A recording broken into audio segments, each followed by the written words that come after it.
Bidam, known historically as Pidam, was a high-ranking Silla noble who became one of the most influential men during the final years of Queen Seondeok's reign. The surviving historical record does not tell us much about his childhood, his personality, or his private life, but it does confirm his political importance.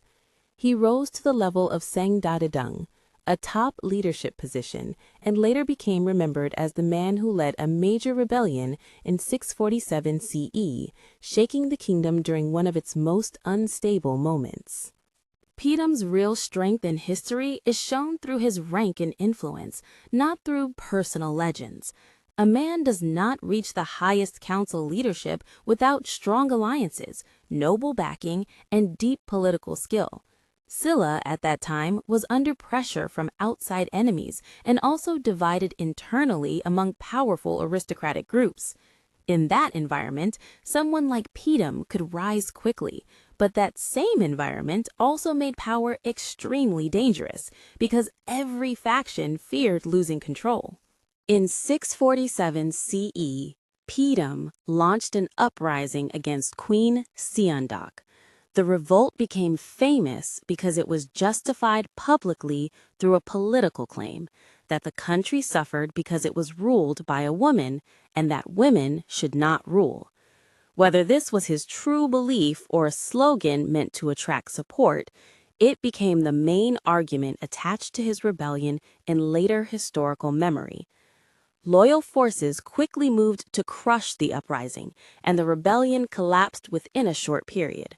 One famous incident remembered in connection with the revolt involves an omen in the sky, something described as a star falling. The rebels treated it like a sign that the queen's fate had ended, which gave them confidence and strengthened their unity. The royal side responded by breaking that belief through clever psychological tactics, spreading a message that the omen had been reversed. This story is remembered not because it proves supernatural power, but because it shows how deeply people of the time believed in signs and how leaders could use public belief as a weapon. Pidam's rebellion failed quickly, and the state responded decisively. Queen Seondeok died around the same period, and soon after, Pidam and his key supporters were executed. The uprising ended with harsh punishment because the monarchy needed to prevent noble factions from repeating such a challenge.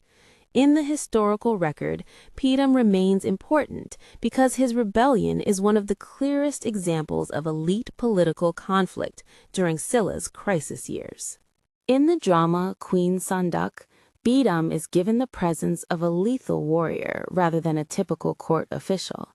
He is portrayed as fast, sharp, and dangerous, someone who fights with a calm brutality that makes his opponents look slow.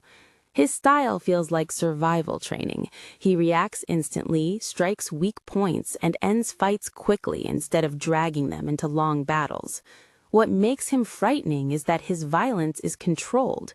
He doesn't fight like a man showing off, but like a man who has lived with danger his entire life.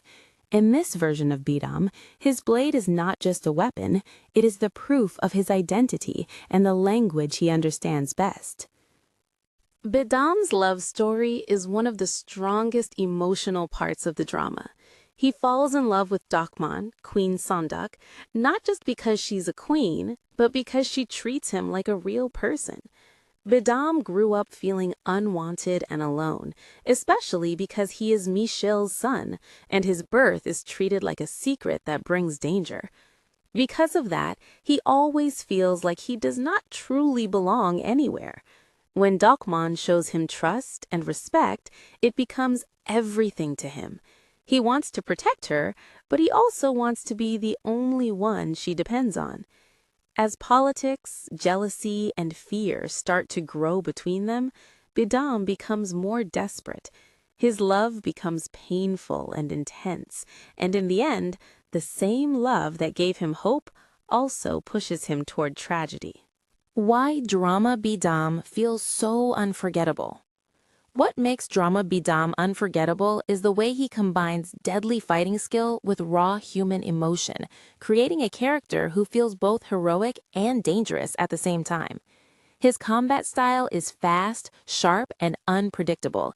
Every movement looks like survival, not performance, as if he was trained to end a fight before the enemy even breathes. And because Kim Nam-gil gives 200% justice to the role, Bidam doesn't feel like a fictional character. He feels alive. His eyes alone can switch from tenderness to violence in a second. But the real wound beneath all that power is his love story with Queen Seondeok. His love is not calm, it's intense devotion mixed with fear of being abandoned, and that emotional hunger slowly pushes him toward tragedy. The most heartbreaking proof of this comes in the final fight sequence, where Bidam is battling through enemies not just to win, but to reach Queen Seondeok, as if his sword is cutting through the world itself just to see her one last time. That moment captures why Bidam stays in people's hearts, a warrior strong enough to fight an army, yet still defeated by love and fate.